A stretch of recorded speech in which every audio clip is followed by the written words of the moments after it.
This is CBC Compass.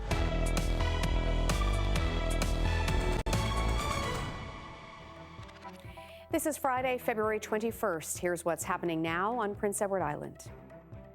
And then there were 10. Natalie Jameson was sworn in today as the 10th cabinet minister in the Dennis King government. More on her new role and what she brings to the table. A number of community organizations will benefit from fresh provincial funding for housing projects. $3 million will help support affordable, accessible shelter for islanders. And tourism operators in Western PEI are getting a taste of the oyster industry. Oyster education sessions are being organized so those who serve them can also dish out the story behind the shellfish. Good evening. Thank you for joining us on Compass. I'm Louise Martin. PEI's newest MLA is now the newest member of the Dennis King government. I, Natalie Jameson, swear that I will be faithful and bear true allegiance to Her Majesty, Queen Elizabeth II. Sorry, the King cabinet there. Natalie Jameson was sworn in today as the Minister of Environment, Water and Climate Change, and she was asked questions about how her past work experience might have an impact on how she does her job. The CBC's Kerry Campbell was at the ceremony and has more. Natalie Jameson was a natural to be named to cabinet. She's just the second woman in the entire PC caucus. She's also the only MLA the party has in Charlottetown. Now she's taking on a portfolio the Premier describes as critical. The environment is the critical issue of our time. Climate change impacts this province every single day. Dennis King's new choice for climate change minister spent the past decade working in marketing and recruitment for a major oil and gas company in Alberta. Now, as a minister of climate change, she'll be in charge of directing PEI's efforts to meet ambitious targets to reduce greenhouse gas emissions. I would think that there shouldn't be any concern. I think we all bring a variety of experience and expertise to anything that we do, and that to me was 10 years of extremely professional experience where I gained a lot of skills and expertise. The Natalie Jameson that I've come to know in the last year is a passionate Islander. She is very, very aware, having two young children, the importance of a healthy environment. The opposition thinks the new minister's background in oil and gas could actually provide beneficial insight. And regardless of what's on Jameson's resume, we'll be holding her to account to make sure that she is fulfilling the role that she's mandated to do as Minister of Climate Change.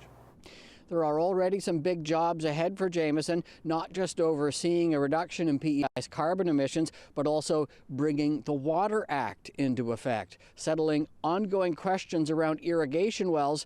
And now the Green Party says they hope that Jameson, as Minister for the Status of Women, will finally implement 11-year-old recommendations to make it easier for women to run for office and sit as MLAs. All that, and it's just the first day for this new cabinet minister. Kerry Campbell, CBC News, Charlottetown. There was a multi-million-dollar announcement from government today, $3 million to help provide more affordable housing. Travis Kingdon has that story. Plans for a new building at Lions Place Seniors Housing in Charlottetown are now one step closer to reality. The building will add 32 affordable housing units for seniors in the area, doubling the number of rooms offered right now. The project is one of 10 that received funding today from the province, and the $750,000 will help the Parkdale Sherwood Lions Club keep the price of those units down. If you're building an affordable housing unit, the biggest cost, of course, over the long term is the mortgage, and so these projects allow you to have a rent level that's affordable, but also then able to afford the mortgage payments. 9 other affordable housing projects got money today, including a seniors housing development in Cimbria and 2 projects that will build housing for islanders with intellectual disabilities. The money comes directly from the province's new Community Housing Fund. It's a partnership with the Canadian Mental Health Association. The organization says this is a direct response to the tough housing market on PEI. The urban areas, because they are centralized and they're larger, they're always going to get the first look see, because that's obviously where the most need would be. But that doesn't negate or mean that there's no need in the rural areas. The Canadian Mental Health Association says it hopes that this partnership will mean other programs get similar funding in the future. And the Parkdale Lions Club says it expects that this building will get under construction here in Charlottetown by 2021. Travis Kingdon, CBC News, Charlottetown. And the Health Centre Co-op in Tignish is expanding. It got $500,000 in funding today from the federal and provincial governments. There will be a new community space along with kitchen facilities and washrooms, and the new building will also be accessible. Well, if you're in Prince County or driving west tonight, you'll want to know about this. Route 2 is closed in Inverness. That's west of Tyne Valley. RCMP say there's been an accident between Route 175 and Route 134. Cars are detouring through Conway for the time being, and we will let you know more about the situation as we get more information tonight.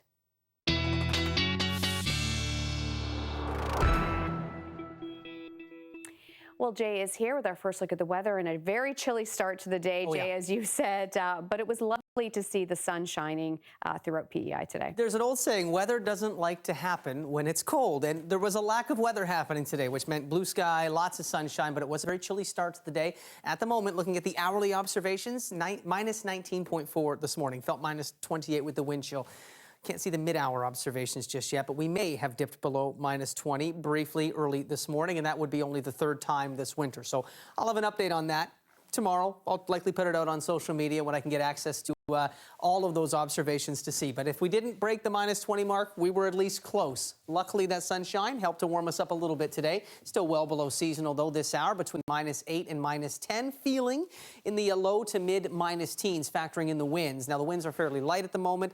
They're starting to become more southwesterly, and they will increase in a big way tonight. That's a warmer wind direction, so we're going to see temperatures through the overnight hours. Our official low temperature will actually occur at midnight tonight, warming by morning, and I think you'll be very happy with our weekend forecast. Pretty clear skies with a ridge of high pressure in place this evening. As we get into the overnight hours tonight, we have a weak trough of low pressure that looks to develop, and we'll see a few clouds develop by early morning. By mid-morning, a few flurries, better chance over central and eastern areas. They don't last too long, does not amount to too much. Into the afternoon, further clearing, a return to sunshine, and that sunshine, by the way, sticks around through the weekend, even into Monday. Pretty sunny skies. So aside from some brisk winds gusting near 50 tomorrow morning out of the southwest with flurries, winds will ease into the afternoon, and temperatures above seasonal for your Saturday. Even warmer on Sunday and Monday. I'll be back with those details, those mild details, just ahead. Thank you, Jay. A guard who smuggled contraband into the provincial jail has been sentenced to 2 years in federal prison. The judge called it a serious safety and security breach. Brian Higgins was in court for the sentencing and has details. Today in court, we heard it was all about the money. The jail guard, just 3 months on the job, was in financial difficulty. He was paid between $700 and $800 to bring in a cell phone, marijuana, and tobacco for a prisoner. That cell phone was used to make threatening phone calls by an inmate to a woman. James Tutton pleaded guilty to breach of trust. The incidents last fall involved Tutton being supplied with the contraband and with cash payments by a former jail guard who was acting on behalf of the prisoner. Police became involved when they received a complaint from the woman who said she was getting threatening phone calls from a prisoner. RCMP found the cell phone concealed in a panel in the shower area of the jail. There were no details in court today on how much marijuana and tobacco Tutton smuggled in. We did hear that Tutton also once worked briefly as a police officer in Charlottetown and is a graduate of the Atlantic Police Academy. In handing down sentence, Chief Provincial Court Judge Nancy Orr said, "When you put people in jail, they are not on holiday. It's completely undermining the very system we are working in and the very integrity we are supposed to be upholding." Tutton stood up in court and apologized to the judge for what he did. His defense lawyer said Tutton's career in the justice system is now over. The judge said she would hope so. Brian Higgins, CBC News, Charlottetown. A man who attacked a Charlottetown senior on a downtown street has been sentenced to 22 months in jail. John Boudreau pleaded guilty to the assault and other charges today. Court heard he was homeless at the time and attacked the senior to relieve stress. He also took a shower in a stranger's home. A psychiatric assessment found Boudreau mentally competent, but in passing sentence today, the judge urged him to get mental help. The emergency department at the hospital in Montague is closed again today and will be on Sunday as well. There aren't enough doctors to keep it open. It will be open for regular hours tomorrow, and ambulatory care is not affected. There will be an additional walk-in clinic for non-urgent patients at the Montague Health Centre on Sunday from 1 till 3 p.m. People in Stratford may soon be facing a tax increase. The town released its draft budget this week. One of the changes is a bump in residential and commercial taxes. The mayor says tax rates haven't budged since 2003, and this year it was unavoidable because of the new fire station. People who live in Stratford can comment on the proposal over the next few weeks. Well, the price of gas took a big jump today. It is up 3.7 cents a litre. The maximum price for unleaded gas is now $1.16. Furnace oil and diesel also up. An island couple is now back in Canada after being stuck on a cruise ship in Japan. They were quarantined because of coronavirus. Helen and John McKenna have landed at a military base in Ontario. They'll be tested and then will have to be quarantined for another 14 days as a precaution. We will have more on this a little later tonight on Compass. Tourism operators in Western PEI are getting a taste of the oyster industry. Some had never tasted or shucked one, and now they're learning all of that and more. Nancy Russell explains. Oysters are on the menu at this oyster education session. Lots and lots of oysters, which makes sense because the North Cape coastal area calls itself Canada's Oyster Coast. Now the local tourism association wants to capitalize on that campaign. The sessions today will talk about the story behind these oysters as well as how they taste. Well, they're amazing. First of all, you have to taste them. But then I find when you're with somebody in the region and you learn the backstory of it, it really brings it home more that they're really good. They're people's livelihoods. Besides the stories, there are also tips and techniques. For some, this is their first ever experience with oysters. Lisa Reed and her husband bought a tourism operation in Alberton and moved to PEI 5 months ago. First oyster ever. It was wonderful. It was good. The teachings were really great. Reed says the plan is to do some oyster shucking Saturdays here for guests and locals. I think everything on PEI comes with a story, and that's what people are after and want to hear and are very interested in. Perry Guttell isn't waiting until next summer. His plans revolve around winter oysters, tonging them through the ice. Oh, oysters this time of year, they're so amazing. They're salty, they're plump. It's just a missed opportunity if we don't take advantage of this in the wintertime for our visiting people. The instructors here today agree. I think visitors want to know where their food comes from. They travel to PEI to know how it's grown, where it comes from, who's involved. The Tourism Association says its goal is to have as many people as possible in the region trained in oyster service, building the region's reputation as Canada's oyster coast. Nancy Russell, CBC News, Alberton. PEI's Humane Society says for the first time, a cat with FIV has been put up for adoption at the shelter. So FIV is essentially the feline version of HIV in humans. And until recently, the shelter's policy was to euthanize any cats that tested positive for the virus.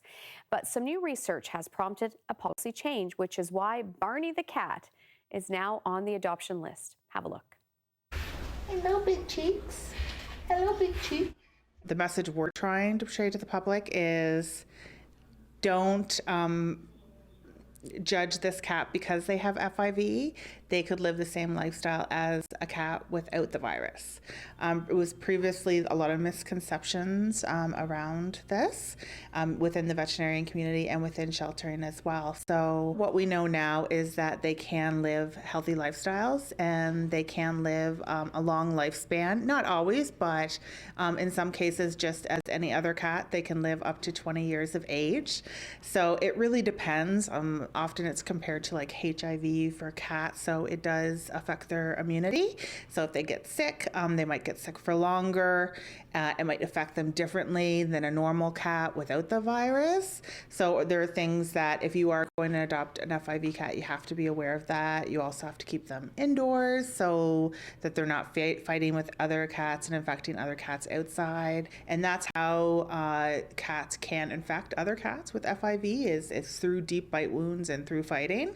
But I think with that new research and knowing that they can be like any other normal cat, it is a chance for us to save more lives. So why wouldn't you adopt a cat out with FIV? If you didn't want a multiple cat household, then it's a great opportunity to save a life. Could say no to little Barney there. Much more still to come on Compass tonight before 7 o'clock. Coming up, changes are coming to the so-called mortgage stress test that should make it easier for some people to buy a home. We'll explain ahead. More on the Canadians who are finally back on home turf. They were stuck on that cruise ship in Japan. And then later, good news for island skiers. Hint, hint. Plus your full weather forecast and more details on how the weekend is shaping up. We'll see you back here in just over 3 minutes.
All right, we're going to get to weather, but a quick little update on our backyard rinks. And what have you got there, Our Jay? team of judges are poring over the entries. Okay. That's our producer. One person. not going to name names in case your rink's not selected. I don't want to get anybody in Yes, trouble. don't want to get We're anyone only in going to trouble. see 5 of them in the coming days, but I've got this cool thing, which I think this is the most Canadian piece of, I guess, CBC, not apparel, swag is the term we use in the business. So we're going to be handing out these to some of the folks at the rinks that we visit. And we don't have a lot of them, so please don't email, don't call. I don't want our senior manager, Jim, being inundated with requests for these CBC PEI hockey pucks. But yeah, this is very cool. Our own CBC PEI hockey puck. Vulcanized rubber. Amazing. A good puck. Amazing. Yeah.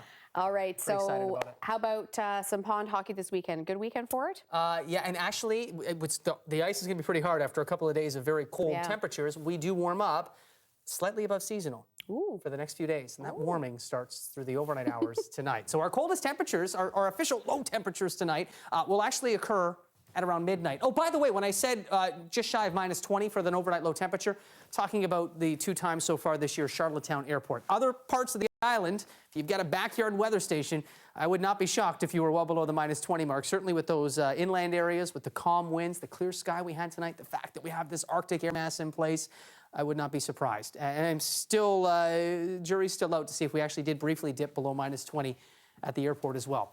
There's a look at our temperatures across all 3 maritime provinces, and yeah, it's still very cold. Temperatures in the basement. That's because we've been dealing with cooler temperatures and more of a northwesterly wind. That wind is now switching to southwesterly, and that's a warmer wind direction. As the wind picks up late this evening and through the overnight hours tonight, that mercury is going to begin to rise, and we will see likely temperatures by tomorrow morning even warmer than what we're seeing right now. -6, -7 early tomorrow morning, likely what you'll see for a start to your day for your Saturday. I've got a 7:15 ice time with my daughter tomorrow, so luckily that wasn't this morning. For those that did, that was a very chilly start to the day. I felt near -30, factoring in the winds this morning. Now, the winds have eased, and yeah, look at this, already out of the south to southwest, tip to tip across the island. So we're already have seen that switch in wind direction. Those temperatures now will continue to warm. May dip a little bit by mid-evening and then start to pick up towards midnight. And certainly, as those winds pick up tomorrow morning, we'll see that temperature rising in a big way. Clear skies under the influence of high pressure. So weather brought to you by the letter H. There's that big blue H on the weather map that we love. And that is going to be the driving force over the next 24 to 48 hours. It'll even be sunny into Monday as well. So as we get into the overnight hours tonight, we'll start to see a few clouds develop. I'm going to pause this mid-morning. You can see some cloud cover over central eastern PEI. Weak trough could produce some scattered flurries. There is that chance across all 3 counties. Just a bit better of a chance for central and eastern areas. That will clear out, though, into the afternoon, a return to sunshine, and then rolling this ahead to Sunday. There's not much to show you. I have no cold fronts, warm fronts, highs, lows. The big ridge of high pressure to our south still exerting its influence across the Maritimes, and maybe a few passing clouds, but I think pretty sunny skies across the Maritimes and here on PEI for your Sunday and into your Monday as well. This is your midnight temperatures. As we look to your overnight lows, it'll be warmer by morning when we typically see our lowest temperatures. Into the afternoon tomorrow, around -2 over western PEI, maybe a few passing clouds. You're going to be seeing that clearing trend earlier up west. Central, eastern parts of the island, couple of clouds building in by tomorrow morning with some flurries mid-morning. Should clear out for most areas shortly after the noon hour, maybe lingering a little bit to the east, but then that clearing trend gets underway and we see a return to sunny skies second half of your Saturday through Sunday. Still will be quite windy, certainly in the morning, those southwest winds gusting near 50K. The winds will ease and become westerly through the afternoon. Quiet conditions Sunday and very mild on Monday. And aside from Wednesday, looking at some very mild temperatures across much of next week. We'll keep our eye on some messy weather, though possible for next Thursday. Nothing to get too worried about just yet. All right, let's take a look now at your national temperatures across the island across the island. That big island, across the country. I guess North America's technically an island. All right, let's take a look at our photo of the day now. Bernadette McDonald Ford sent us in this shot from Freetown. Very chilly morning, but when it's chilly, you often get a very beautiful photo. Thank you so much for braving the cold and sending that one in. Get us your photos from across the island, not across the country. Although we like to see those too. Compass@cbc.ca. It's Friday, Louise. All right, thanks, Jay. We have an update on that accident up west we told you about just a few moments ago. So this is in Inverness on Route 2. The road is expected to be closed for a while, and that is because a tractor trailer is across the road. No other cars were involved in the accident, but the truck driver was taken to hospital in an ambulance. The truck was actually carrying a load of fish, and it's being unloaded by hand, and that's why the road will be closed for a while. The fire department is there as we speak. We'll keep you posted. Coming up on Compass, there are changes coming that should make it a bit easier to buy your first home or refinance your mortgage. The federal government is changing the stress test rate for insured mortgages starting April 6th. So we'll explain what that means for you ahead.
Are you in the market for a mortgage or looking to refinance perhaps? The federal government is changing the stress test rate for insured mortgages starting in April. It should make it a little easier for some buyers to purchase their first home or owners refinancing their existing mortgages. Paul Traynor, financial advisor and mortgage broker, is my guest tonight to help us understand why this should help. So let's start at the very beginning, Paul. The stress test is changing, so that is essentially when you have to prove you can afford a payment based on a certain rate. So what's changing? Well, the big change is the rate itself. Is the old rate was based on the Bank of Canada rate plus the bank rate averaged over 5 years plus 2%. So now they've changed it so that it's the average of the industry rate, which is quite a bit cheaper, over 5 years plus 2%. So right now the stress test is 5.19.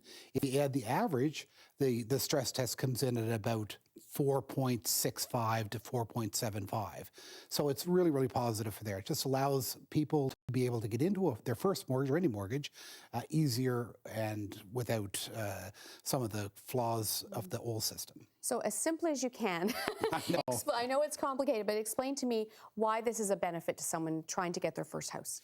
Well, the way the stress test works is you take your debt, your property taxes, all into one equation. Okay. So it's not the amount that you have that your mortgage payment would be, but it's how much you can qualify for.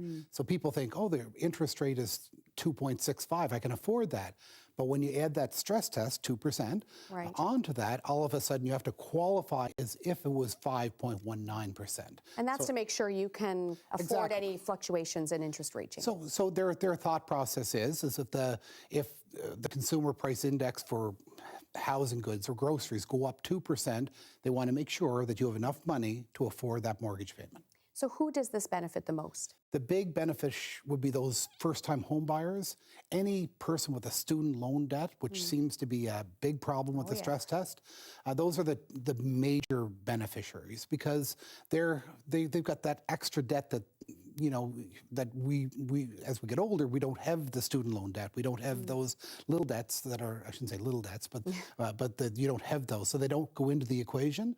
But that first-time home buyer has that. Yeah. So when you make it harder, obviously they can't get into their first home. That nagging student loan, right? So does it mean that people could qualify for a little bit more too if they're trying to Absolutely. get their first house? And there's the flip side of that, of course. Then all of a sudden, instead of being able to afford a $250,000 home, maybe they can afford a $325,000 home, say. And the negative part, of course, is that housing prices will increase. Sorry, guys. Yeah, that is the downside That to is this, the right? And that downside, is no one of question. your, I mean, you're quite positive on these changes to the stress test, right? 100%. But that would be the flip side. And already looking on PEI, for instance, housing prices are already high. They are very high, and for a certain market, anything over say 500,000 or something, it's not going to affect too much. But those homes between 200 to 500,000, obviously, it's going to be a factor, and it's going to be easier for some people to get in. But markets being what they are, if you have very little demand, you're going to have more price increases because of that demand. So you did a little example for us, just to maybe break it down a bit more on an average, say, $200,000 house. So right now, the Bank of Canada rate sits at 3.19%. So you add the stress test to 2%, it's 5.19%. Okay. So that's based on the big six averages, right? So now the non-traditional banks, they're averaging, say, 2.5 plus the 2%. So that stress would be 4.5%. Now, if you take an example of a $200,000 mortgage, the qualifying rate under the old system would be $1,184. So under the new system, you would be able to qualify for $1,128. It's a nice drop. Yep. So it will make it easier for people to, especially younger people, to afford their first home. Take some of the power out of the big banks that, they went by the bank average, not on the mortgage company's average. Okay. And mortgage brokers, for the most part, we're dealing with hundreds of different types of banks, not just the big six. And then it gives, of course, brokers more options to shop that price around to get, a better rate. Okay. Paul Traynor, good of you to come in. Thank you. Thank you for having me. The Summerside Relay for Life may be a few months away still, but the Canadian Cancer Society is looking for both teams and volunteers, and Jay's going to let us know how we can help coming up on Compass.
Welcome back. A Canadian construction company is trying something a little different. It's tracking progress on projects with high-resolution photos taken by a dog. But it's not any breed you're used to seeing. Matt Demores explains. Construction sites can be pretty complicated places. It takes a lot of staff to make sure that everything is going according to plan. But now, workers here have a new helper. And his name is Spot. Good boy. The robot dog is made by Boston Dynamics. It gained internet fame with some viral videos like this. Don't believe me, just watch. And while this Spot has some moves too, it has some important work to do. Construction company Pomerleau rented 2 of the robot dogs. Spot will walk around taking 360-degree photos of construction sites so that staff and clients can make sure projects are on track. We're trying to compare on the day-to-day basis the progression of the sites, the safety of the sites, and also to compare with the 3D models that we have. This is the first time in the world that the Spot robot is used in this context, so in a construction site context. Spot could also be sent into dangerous or confined spaces, so it's a good thing it can navigate around or over obstacles. And if it ever flips over in the field, Spot can take care of itself. The robot can work autonomously, and it's pretty easy to drive with video game-like controls. They even let me have a spin, although for safety reasons, you're usually supposed to stay a couple of meters back. I love it. Yeah, I'm a big Star Wars fan, so I'm like, yeah, now it's happening. You know, the future is bright for robotics and construction, in our view, and this is a great first exercise. Pomerleau will test Spot for 6 months. It'll work on Montreal construction sites, then go on tour to other cities across the country. No doggy bed required. Matt Damour, CBC News, Montreal.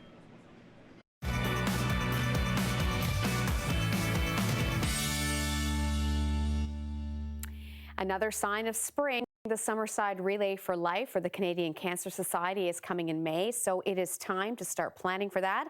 And Jay got the details for us earlier today. Well, it's a huge fundraising event. One of the big events as we get closer to summer in Summerside, and that is the Relay for Life with the Canadian Cancer Society. And this isn't coming up till the end of May, so we're really getting the word out nice and early here, right? Yep, definitely. It's May 30th from 6 p.m. until midnight. 6 p.m. to midnight, and this will be at the Queen Elizabeth Ball Diamonds? Yep, Queen Elizabeth Ball Diamonds in Summerside, just off Granville Street. Okay, so this is an event that is all reliant on teams. We need teams to register for this event. So if I wanted to register, now is the time, I guess, to start to get out there, collect those pledges? Yep, you can go onto the cancer.ca website, and through that you can find the events link and find Summerside. And through that you can find a button to register or to volunteer or to donate if you like. And let's talk a bit about volunteers, because we have Peter here, who is not just here as eye candy, holding up this fantastic sign, by the way, but you're a volunteer as well, right? I am, yes, I am. And I'm told one of the more dedicated volunteers. 6 years you've been volunteering? Yes, that's correct. Okay, 6 years. If we could clone Peter, that would be a great thing, right? But we're looking for more folks like Peter to come and help out with volunteering. Oh, that'd be fantastic, absolutely. So pleased to have this event happening again this year. I'm with the Canadian Cancer Society, and the support from the Relay helps us to continue to fund groundbreaking research right across Canada. It also helps us to support our programs that we have for Islanders and Canadians that are affected by cancer. So this is it's an inspiring event. We really want people to join, and we hope to see you May 30th. All right. As a team member out there collecting pledges and taking part, or like Peter here being a dedicated volunteer and really helping to make this event a possibility for the folks in the Summerside area. So if I wanted to help out, you can always donate online as well, right? Absolutely. You don't have to wait until the end of May to make that donation. But if I wanted to register a team or to reach out like Peter and to help volunteer to make this event possible, the website again? It's cancer.ca. All right, cancer.ca. Under the events link, you can search out the Summerside Relay. All the details to volunteer or to register your team can be found online. Thank you very much. And if you would like to be on our community segment, get in touch with us here at CBC PEI. The number to call is 629-6480, or you can always email us compass@cbc.ca.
Well, a dramatic change today from the Prime Minister in his handling of blockades causing rail shutdowns right across the country.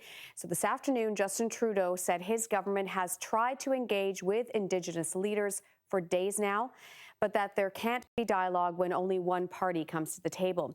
And he put the onus squarely on them to take action to get the barricades down. The situation as it currently stands is unacceptable and untenable. Everyone involved is worried.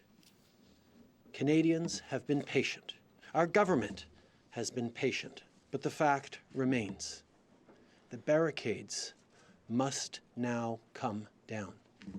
The injunctions must be obeyed, and the law must be upheld. Trudeau says he's afraid Canadians will turn against the idea of reconciliation if Indigenous leaders don't try to end the rail shutdown before the impact escalates even more. He also says it's up to the police, not government, to decide how to enforce injunctions that have been issued across the country to end those blockades. 4 Wet'suwet'en hereditary chiefs are in Ontario today, where they met with Mohawk supporters, and they spoke soon after the Prime Minister. We heard Prime Minister Trudeau just a little while ago talking about the inconvenience that Canada has suffered. However, there is a difference between inconvenience and injustice. The Wet'suwet'en hereditary chiefs say the RCMP must leave their traditional territory before discussions with the federal and the BC government can resume. The Mohawk have, in turn, agreed to allow trains to pass through their land near Belleville, Ontario, once the RCMP depart. The blockade is now into its 16th day. It has cut crucial rail links between Toronto, Ottawa, and Montreal. It is one among many demonstrations across the country. The protests are in support of opposition to a pipeline going through Indigenous territory. Canadians who were released from a quarantine cruise ship in Japan yesterday have arrived back in this country and are getting settled in a hotel and conference center in Cornwall, Ontario. They will be quarantined for 2 weeks before they can go home. The CBC's Hannah Thibodeau has more. For 129 Canadians, touching down in Trenton, Ontario brings some relief after spending weeks confined to their cabin on a cruise ship in Japan. Very happy and exciting. Back in Canada, but their ordeal is not over. They tested negative for COVID-19. Now they start a new 14-day quarantine in a Cornwall hotel southeast of Ottawa. For Alan and Diana Chow, it feels a bit like a prison. Definitely. Oh yeah. I spend enough time for doing no crime. The Chows were among the 3,500 passengers aboard the Diamond Princess cruise ship. The ship is the largest outbreak of the illness outside of China. More than 600 people infected. Of the 250 Canadians on board, 47 contracted the virus and are now in Japanese hospitals. We understand they're in quarantine. We understand that they're facing a number of difficulties. That's why I've called the CEO of the Red Cross of Canada to send people in Japan who can facilitate, provide comfort, provide all the support that these people may need. And obviously we have our consular people which are very much engaged.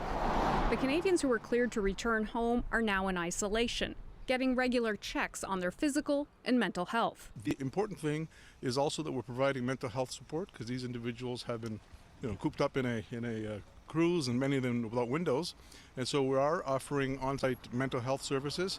Many question if quarantining passengers on the ship failed, becoming an incubator for the illness rather than an isolation facility. Once you quarantine them, and if they were exposed, then they developed it during the quarantine.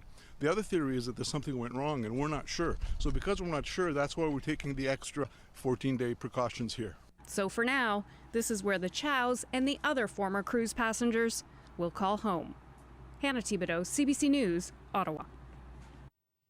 Well, some good news for the Canadians who have already been quarantined at CFB Trenton for 2 weeks. They're now leaving. Ottawa is helping them with their travel plans, and some have already been bused to Pearson Airport in Toronto.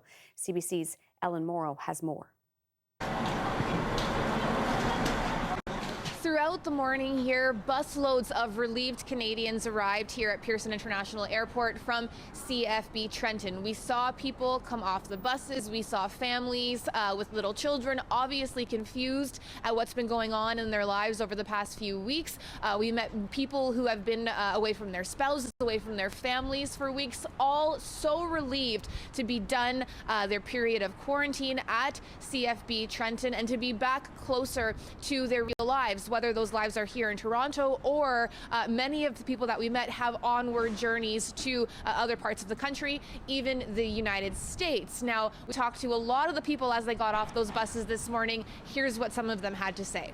I feel pretty good. I mean, we just got off the bus literally, so it's nice to see people and not have to wear face masks. It's nice. I'm just taking it all in. Just like really excited, I'm really happy, like really excited to go home and just have like this full amount of freedom that we didn't have like in the last month. So just like really happy. So how was your experience at Trenton? It's very wonderful, and the staff working there are very nice, and the soldiers handsome and the kindness. Yeah, we appreciate everything they did for us. So again, so much relief, so much happiness from those people. Remember, they were in Wuhan, the epicenter of the coronavirus outbreak, waiting to find out when they would be airlifted to Canada. Then they had to spend that 14-day period at CFB Trenton. So much relief here for them to get back to their normal lives. Ellen Morrow, CBC News, Toronto. Thousands of teachers and other educators marched on the streets outside the Ontario Legislature in Toronto today as part of a province-wide protest. You must pull back these cuts. The four main teachers' unions oppose the Conservative government's plan to reduce education funding and increase some classroom sizes. The government is offering 1% annual salary increases. Teachers want 2%. The strike kept about 2 million students out of class. This is the first time since 1997 that educators from all the major unions have been out of their classrooms on the same day. There are serious concerns in the U.S. today about Russia. Multiple media outlets say intelligence officials recently warned American leaders about new efforts by Moscow to influence the outcome of both the Democratic primaries and November's presidential election. Katie Simpson has the reaction from the White House. Senior U.S. lawmakers who deal with intelligence issues were gathered for a confidential briefing last week to discuss new information that shows Russia wants Donald Trump to be reelected in 2020. The president found out about that briefing, and he did not react positively, according to multiple U.S. news agencies. Trump fears Democrats will try to use the information against him and has since punished one of the country's top intelligence officials. Joseph Maguire isn't a household name, but he was the acting director of national intelligence. Maguire was in the running to become the permanent director of national intelligence, but after Trump learned about the briefing, Maguire was accused of being disloyal and was replaced. Instead, Richard Grenell, Trump's ambassador to Germany, who has zero national security experience but is loyal to the president, is now taking on that job. Trump today is distancing himself from the story, trying to blame Democrats for stirring up trouble. They're trying to start a rumor. It's disinformation. That's the only thing they're good at. They're not good at anything else. They get nothing done. Do nothing, Democrats. Russia is also denying this story, with a spokesperson for the Kremlin accusing U.S. officials of being paranoid. But on the heels of that dismissal, there are fresh reports. The Kremlin is also trying to help Bernie Sanders become the Democratic presidential nominee as a way to sow even more political polarization across the U.S. Katie Simpson, CBC News, Washington. Canadians are shopping online in droves and spending billions of dollars every year. But a marketplace investigation has revealed that you can't always trust that what you get, even when you think the sites and the products look legitimate.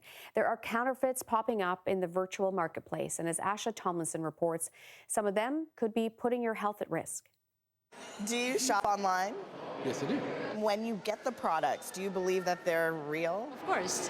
Why? Because I bought it like from Walmart or some Amazon. Nearly 84% of Canadians shop online. So we wanted to find out if the sites we're shopping on deliver the real deal or Could we be buying counterfeit? Apple AirPods on Amazon for $245. Nike Air Jordan clutch, 85 US. Amazon, eBay, Walmart, Wish, and AliExpress were put to the test. Dozens of products in different categories, including makeup. 3 experts weighed in, and they checked out these Kylie Jenner lip products. This packaging actually has a lot of red flags that would be brought to Kylie Cosmetics' attention, and Kylie is actually spelt wrong. It says Kylie Lip Kits by Kylie, K-Y-I-L-E. They suspected the Kylie products from every retailer were fake, except Wish. They weren't available on that site. But could they be dangerous too? We sent them off to a lab to test for toxic ingredients like mercury and lead. The results?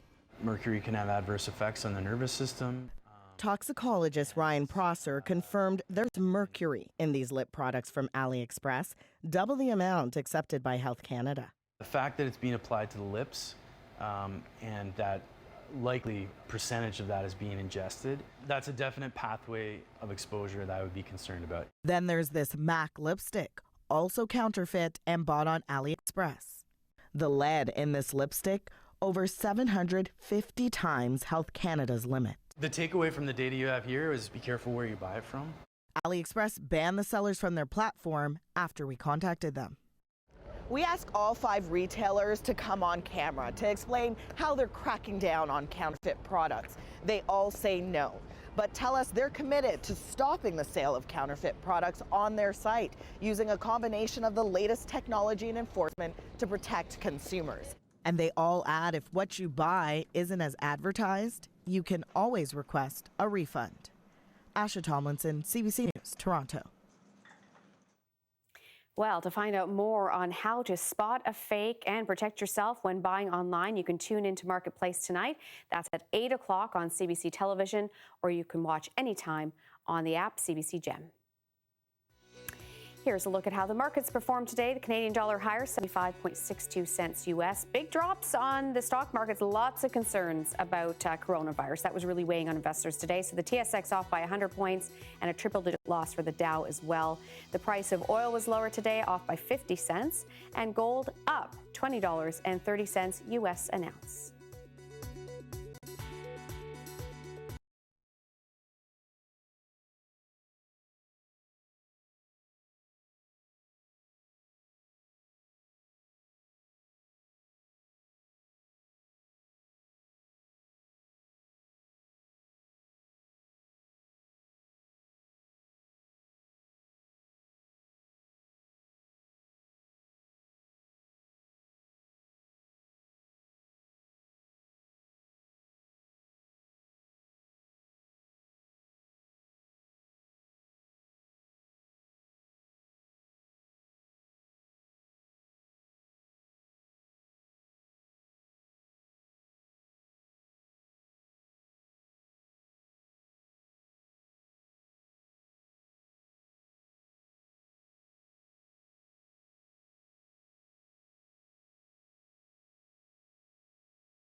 Well, the ski hill at Brookvale will be back open again tomorrow. It's been closed all week because of a problem with the chairlift. There was something wrong with the gearbox, and crews were on site all day today working on that.